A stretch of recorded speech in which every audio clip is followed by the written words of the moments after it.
Hello दोस्तों, आप सभी के चैनल पे एक बार फिर से स्वागत है। आज हमारा डे है आज हमारा डे नंबर 8। इससे पहले हम और भी वीडियो डाल चुके हैं जिसमें हम 7 क्लासें ले चुके हैं। 7 दिन से 7 क्लासें रेगुलर आ रही हैं, तो आप प्लेलिस्ट में जाके वहाँ से देख सकते हैं। इस वीडियो में हम डिस्कस करते हैं ग्रुप डी में जो पिछले साल क्वेश्चन पूछे गए हैं, उन सारे क्वेश्चनों को हम इसमें डिस्कस करते हैं। पिछले साल जो क्वेश्चन आए हैं वही क्वेश्चन इस बार भी रिपीट होते हैं, बार बार रेलवे रिपीट करता है, तो ये क्वेश्चन आपकी परीक्षाओं में आने की बहुत ज़्यादा संभावना है। तो आप वीडियो को अंत तक ज़रूर देखें। अगर आप चैनल पर पहली बार आए हैं चैनल को सब्सक्राइब कर लें और बेल आइकन को भी ऑन कर लें। आपको डिस्क्रिप्शन में व्हाट्सएप चैनल और टेलीग्राम की लिंक मिल जाएगी, आप वहाँ से उसको ज्वाइन कर लीजिएगा। चलिए वीडियो स्टार्ट करते हैं। पहला क्वेश्चन है, निम्न में से कौन एक वेक्टर मात्रा नहीं है? तो ऑप्शन नंबर सी, जो विद्युत प्रवाह है ये एक वेक्टर राशि नहीं है। डिटेल देखते हैं इसकी। विद्युत प्रवाह वेक्टर मात्रा नहीं है। जिस भौतिक राशि में मात्रा, परिमाण तथा दिशा दोनों निहित होते हैं उन्हें सदिश राशियाँ कहते हैं, जैसे कि वेग, बल, संवेग इत्यादि। जिन राशियों में सिर्फ परिमाण होता है उन्हें अदिश राशि कहते हैं, जैसे कि चाल, दूरी, द्रव्यमान और आयतन इत्यादि। क्वेश्चन है, एक वेक्टर राशि में परिमाण और दिशा दोनों होते हैं जबकि अदिश राशि में केवल परिमाण होता है और दिशा नहीं होती है। निम्नलिखित में से अदिश राशि कौन सी है? तो जो हमारा दाब है ये एक अदिश राशि है। ग्रुप डी 2018 में ये क्वेश्चन आपका पूछा जा चुका है 26/10/2018 को। इसकी हम डिटेल डिस्कस कर लेते हैं। दाब एक अदिश राशि है क्योंकि इसमें परिमाण हो तो पाया जाता है परंतु दिशा नहीं होती है, जबकि बल, विस्थापन और संवेग ये सभी सदिश वेक्टर राशि हैं क्योंकि इनमें दिशा व परिमाण दोनों होते हैं। नेक्स्ट है, संवेग में होता है, तो संवेग में परिमाण और दिशा दोनों होते हैं, तो ऑप्शन नंबर सी हमारा इसका करेक्ट आंसर हो जाएगा। नेक्स्ट क्वेश्चन है कि सदिश या वेक्टर राशि का उदाहरण क्या है? तो जो हमारा वेग होता है ये एक सदिश राशि है। ऐसी राशि जिसे व्यक्त करने के लिए परिमाण तथा दिशा दोनों की आवश्यकता होती है सदिश राशि कहते हैं, जैसे वेग, विस्थापन, त्वरण आदि।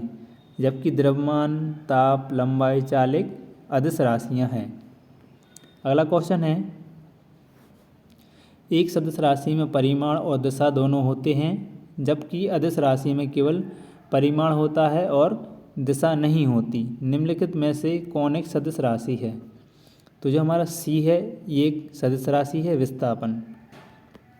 ये क्वेश्चन भी आपका ग्रुप डी 2018 में पूछा जा चुका है। इसकी हम डिटेल देखते हैं। जिन भौतिक राशि में परिमाण होता है परंतु दिशा नहीं होती उसे अदिश राशि कहते हैं या कहा जाता है, जबकि जिनमें परिमाण व दिशा दोनों होते हैं उन्हें सदिश राशियाँ कहते हैं या कहलाती हैं। विस्थापन एक सदिश राशि है जबकि कार्य, ऊर्जा, गति आदि अदिश राशियाँ हैं। नेक्स्ट क्वेश्चन है हमारा, निम्नलिखित में से कौन एक वेक्टर मात्रा है? वेक्टर मतलब एक सदिश राशि है, तो इसका हमारा राइट आंसर हो जाएगा ऑप्शन नंबर डी, वेग। वेग एक सदिश राशि है। तो सदिश राशियाँ वे राशियाँ कहलाती हैं जिनमें परिमाण के साथ साथ दिशा भी होती है। सदिश राशियाँ कहलाती हैं जैसे कि विस्थापन हो गया, वेग, त्वरण, बल, भार, आवेग, विद्युत और संवेग। ये सारी राशियाँ आप याद कर लें। इन्हीं में से आपको क्वेश्चन पूछे जाते हैं कि इनमें से कौन सी राशि सदिश राशि है। अगला क्वेश्चन है, निम्नलिखित में से किस जोड़ी की दिशा हमेशा एक समान होती है? तो राइट आंसर हो जाएगा बल और त्वरण।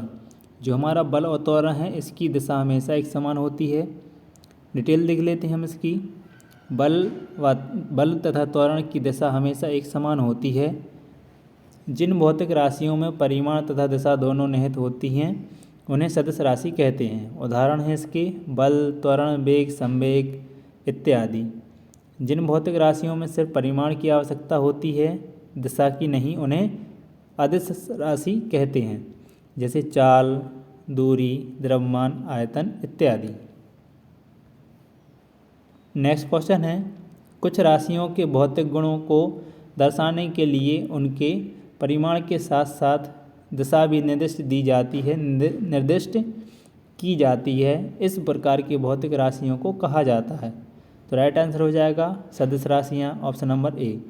जिन राशियों में परिमाण और दिशा दोनों होती हैं उन्हें हम सदिश राशि कहते हैं।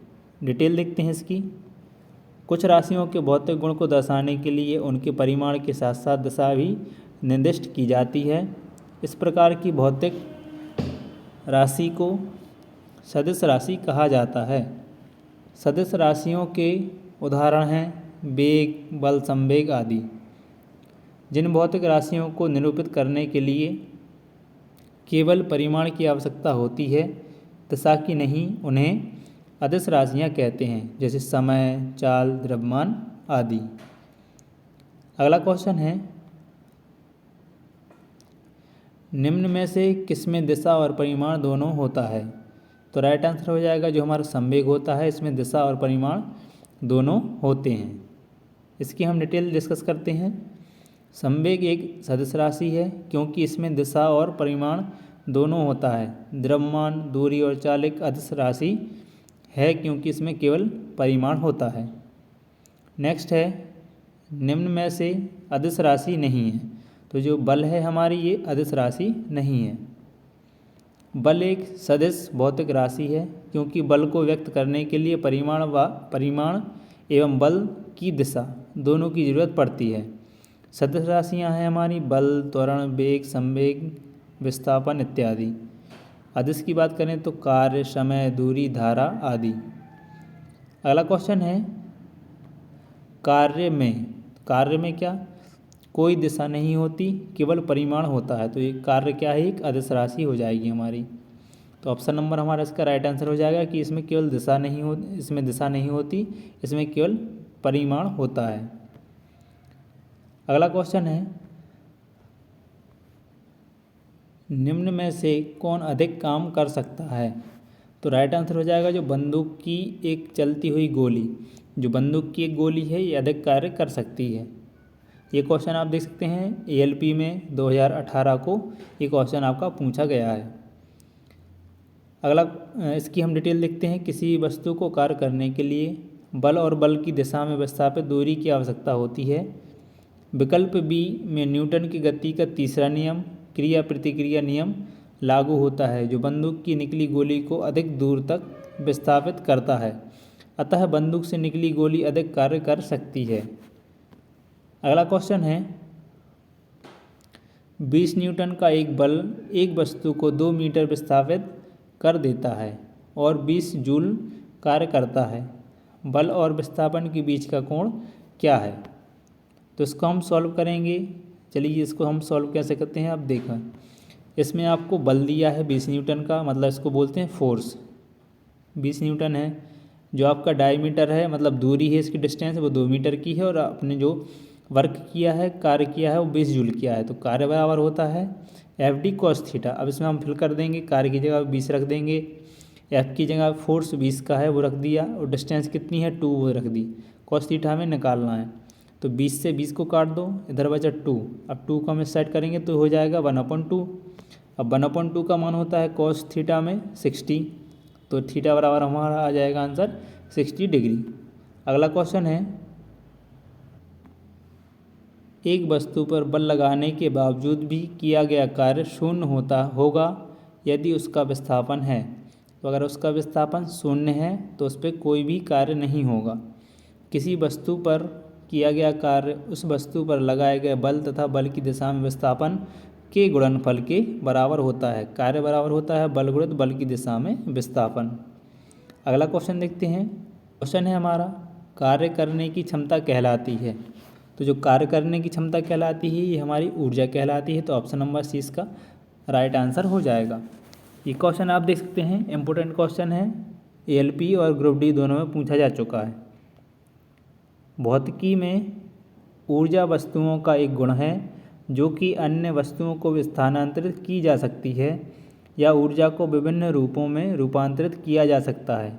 मुख्य रूप से किसी वस्तु अथवा कार्यकर्ता के कार्य करने की क्षमता को ही ऊर्जा कहते हैं। ऊर्जा ना तो स्थान घेरती है और ना ही ऊर्जा को हम देख सकते हैं। ऊर्जा की SI इकाई जूल होती है। ये क्वेश्चन इम्पोर्टेंट है, आप इसको अच्छे से याद रखें, ये क्वेश्चन बार बार रिपीट होता है। अगला क्वेश्चन है हमारा, यदि कार्य का मान धनात्मक हो तो जिस निकाय पर कार्य हो रहा है तो उसमें क्या होगा, उसकी ऊर्जा में वृद्धि होगी। यदि कार्य का मान धनात्मक है तो जो हमारा जिस पे हम कार्य कर रहे हैं उसकी जो ऊर्जा है उसमें वृद्धि होगी। अगला क्वेश्चन है, इसकी हम डिटेल देखते हैं पहले। ऊर्जा एक ऐसा कारक है जो कार्य करने के लिए आवश्यक होता है, अतः जिस कारण से किसी वस्तु में कार्य करने की क्षमता होती है उसे ऊर्जा कहते हैं। अर्थात यदि कार्य का मान धनात्मक हो तो निकाय पर हो रहे कार्य पर ऊर्जा में वृद्धि होगी। अगर आपको वीडियो पसंद आ रही है तो वीडियो को आप लाइक ज़रूर करें और आपके जो भी सुझाव हैं आप कमेंट बॉक्स में कमेंट करके बता सकते हैं। अगला क्वेश्चन है, निम्नलिखित में से किसमें कोई कार्य नहीं किया जाता है। तो अगर कपिल अपने कंधे पर 10 किलोग्राम भार लेके खड़ा हुआ है तो उसने कोई भी कार्य नहीं किया है, क्योंकि कार्य बराबर होता है बल गुणित बल की दिशा में विस्थापन। अब कपिल वजन लेके खड़ा है, बल कहीं ऊपर को बल लग रहा है तो उसका कार्य होगा जो 0 हो जाएगा हमारा। अगला क्वेश्चन है, बल द्वारा किया गया कार्य धनात्मक होता है जब विस्थापन बल की दिशा में होता है। तो जब उस पर कार्य किया जाएगा, कार्य धनात्मक कब बोला जाएगा, जब विस्थापन बल की दिशा में ही होगा। तो ये थी हमारी वीडियो जिसमें हमने IMP क्वेश्चन डिस्कस किए। वीडियो कैसी लगी कमेंट बॉक्स में ज़रूर बताएं और ऐसी वीडियो पाने के लिए चैनल से जुड़ जाएं, चैनल को आप सब्सक्राइब कर लें। अगली वीडियो में अगले लेक्चर में हम फिर मिलेंगे क्लास नंबर 9 के साथ। तब तक के लिए जय हिंद।